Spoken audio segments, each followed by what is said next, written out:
Hello everyone, and welcome to our presentation on promoting emergent literacy and social emotional development. My name is Ryan, and I'm excited to share insights on how we can foster literacy in young learners. I'll be covering the emergent literacy aspect today, and then my partner Haylie will take over for the social emotional development section. Let's dive in. To start, let's explore the concept of emergent literacy. So what exactly is emergent literacy? Emergent literacy refers to the early stages of reading and writing development in young children. It encompasses the skills that children acquire before they are formally taught to read and write. Understanding this concept is crucial for educators as it lays the groundwork for effective literacy instruction. The emergent literacy stage is where children begin their journey in learning to read and write. It's important to recognize that literacy development starts much earlier than the ability to decode words. In fact, it includes several foundational components. 4 key components of emergent literacy are phonemic awareness, vocabulary development, print awareness, and narrative skills. Let's take a closer look at each of these components. First, phonemic awareness involves the ability to hear, identify, and manipulate individual sounds in spoken words. This skill is crucial as it forms the basis for reading. Next, vocabulary development refers to the understanding of words and their meanings, which is essential for reading comprehension. Print awareness includes recognizing letters, words, and the organization of text, essential for understanding how print works. Finally, narrative skills involve the ability to understand and tell stories, fostering comprehension and communication.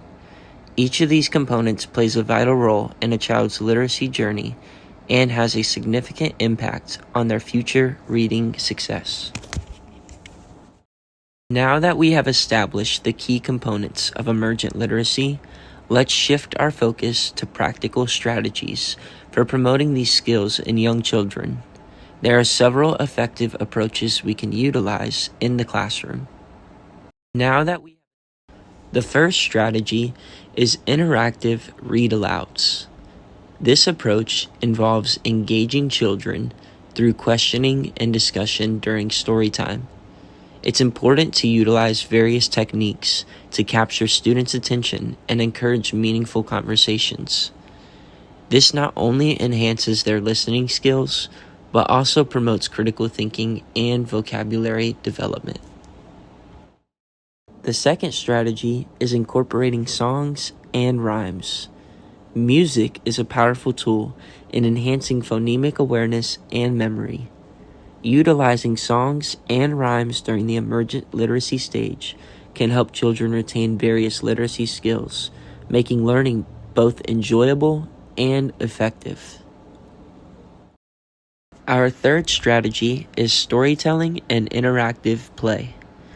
This approach encourages creativity and self-expression. By allowing children to engage in storytelling and creative play, we can foster a love for literacy and empower them to express their thoughts and ideas. Creating a fun and open environment for literacy activities helps build a strong academic foundation. Let's explore some essential online resources to support emergent literacy in our students. These platforms provide engaging, interactive materials for early learners, helping to make literacy instruction more effective. Each resource offers unique tools, from interactive lessons to diverse reading options, designed to enhance our teaching and foster a love for reading. Let's take a closer look. Starting with Epic, this digital library is a great tool for emergent readers. With thousands of books and audiobooks available, Epic offers a huge selection for different interests and reading levels. Epic also has the ability to assign specific books to students, allowing for personalized reading experiences. This fosters independent reading and encourages students to explore topics they are passionate about. Now, let's talk about Scholastic Teachers. This resource provides many lesson plans and teaching materials focused on literacy development. Scholastic is well known for having many different books, making it easier for educators to build diverse classroom libraries. The lesson plans are designed to be engaging and effective, helping teachers create dynamic literacy experiences. Next up is Reading Rockets. This website is an excellent tool for educators focused on early literacy. It provides a variety of resources, including practical strategies, lesson plans, and great articles on teaching reading. Its comprehensive approach to breaking down literacy concepts into manageable chunks makes this program unique. Reading Rockets also includes videos that showcase effective teaching practices in action, which can be helpful for new and experienced teachers. Finally, we have PBS Learning Media. This resource offers a collection of interactive lessons and multimedia content that is perfect for engaging young learners. With videos, games, and activities, PBS Learning Media makes literacy concepts more accessible and fun. This is especially important for emergent readers, as it caters to different learning styles and keeps students motivated. Now that we've explored strategies for promoting emergent literacy, let's transition to the next important topic: social emotional development. Why is this aspect significant in early education? Social emotional development refers to the process through which children can learn to understand and manage their emotions. During this stage, children also develop empathy and learn to build positive relationships with others. This is crucial for their overall learning, behavior, and well-being in early childhood education.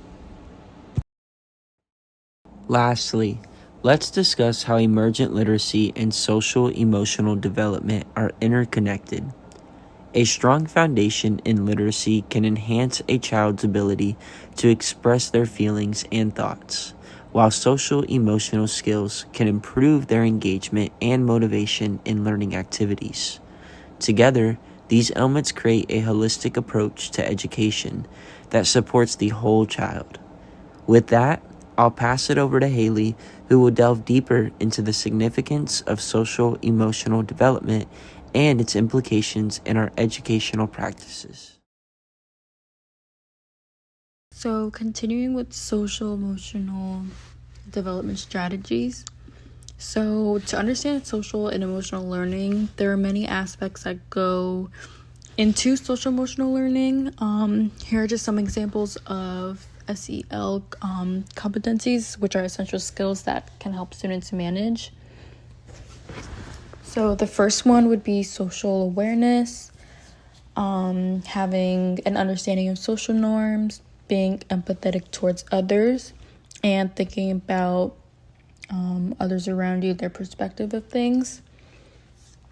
Another one would be decision making, being able to make choices based on your own personal morals, social norms, and being able to think about the consequences of your decisions and actions. Next one would be self-awareness, understanding your own emotions, your own strengths, weaknesses, and your own morals. Just being self-aware about yourself and the people around you. And self-management, being able to just kind of calm yourself down, self-regulate, manage your own stress, and being able to set a plan and have personal goals and being able to just kind of have management of yourself to follow your goals. Strategies for promoting social emotional learning. So to promote SEL, it can happen using many different strategies and activities. such as storytime discussions. After reading a book that highlights more things that are emotional, you can have a discussion. Have the topic of discussion be about the feelings that maybe some of the characters were having, and have the students share their own personal thoughts, and just asking questions that kind of engage them back to story time and like themes or what was going on throughout the book. Another thing could be feelings vocab chart. So you would have a chart in the classroom with various emotions and feelings such as happy, sad, confused, angry, stuff like that. The students can use those words when they are having discussions or during other activities, such as when they're doing writing activities and stuff like that. Another thing would be artwork. This is a great way, especially with students. You can have students draw and express their feelings through art, because sometimes when they just can't find their words to express their feelings, they can just, draw it out and use their creativity. Another thing would be group discussions. You can hold group and partner discussions with topics about emotions and just stuff like that. Literature as a tool for social emotional learning. So books, literature can serve as a very valuable resource. Some books that promote SEL would be Wonder by R.J. Palacio. Wonder is about Augie, who is a young boy with a disability. This story promotes SEL by encouraging the readers to have more of like an understanding perspective and empathy towards anyone and everyone around them. This book also highlights, the family and how they kind of deal with things. So I just think it gives a really good perspective on someone in their family who has a disability. Another book, which is a little bit more humorous, would be The Pigeon Wants a Puppy by Mo Williams. This book is about emotions and friendships, having communication, and just being understanding of certain things in certain circumstances. Collaborating with families, and engaging the families of students to promote social and emotional learning at home is quite essential for their own child's development and ensuring that their learning is continuing just outside of the classroom, also at home. So ways that the family can collaborate with the teachers and teachers can collaborate with the family is things such as family literacy nights. You can host school events or even virtual events where the child and their family, anyone, their parents, guardian, sister, brother, can do reading activities together, such as like reading nights. They could read a book together, and stuff like that, read aloud. Another thing would be celebrating achievements. Having achievement ceremonies to celebrate the students' milestones is a good thing to have the families be engaged in. Another one would be just regular communication. I think is very important between the teacher and the families. You can use emails, things such as newsletters, and social media to engage with the families. You can include and highlight the books that you're reading, what the books were about, just other things to help connect the families with the students' learning. Measuring progress. Measuring progress is important, to see if a student is receiving the support that they need to strengthen their skills and to track their own personal development. So ways you can measure and assess progress and development is just doing read alouds. You can observe the child's read aloud by asking them questions, just to ensure that they are comprehending the story and just have an understanding. Another one would be simple peer interaction. You can just, document. This is something that you can just kind of observe from afar. Just how students interact with each other, if they're empathetic, if they just have an understanding of other people's feelings and just how they communicate within each other. Another one, which I think not a lot of classrooms or people do, are emotional and just personal progress diaries. You can have students express their feelings on their own progress in a diary/journal that is personal to them. And then if they want to share with the teacher that they can just, highlight their own personal things if they're struggling with anything. If they think they're doing really good in one other thing but not good in another thing, they can just highlight things like that, and just to kind of keep track of their own progress, which I think is very important. To conclude about social and emotional learning, social and emotional learning is something that is crucial for the overall development of a child and student. It helps them grow emotionally, socially, and educational-wise. It encourages and teaches them many skills that they will use lifelong, and it will ensure them to be as successful as they can be as a person and academic wise.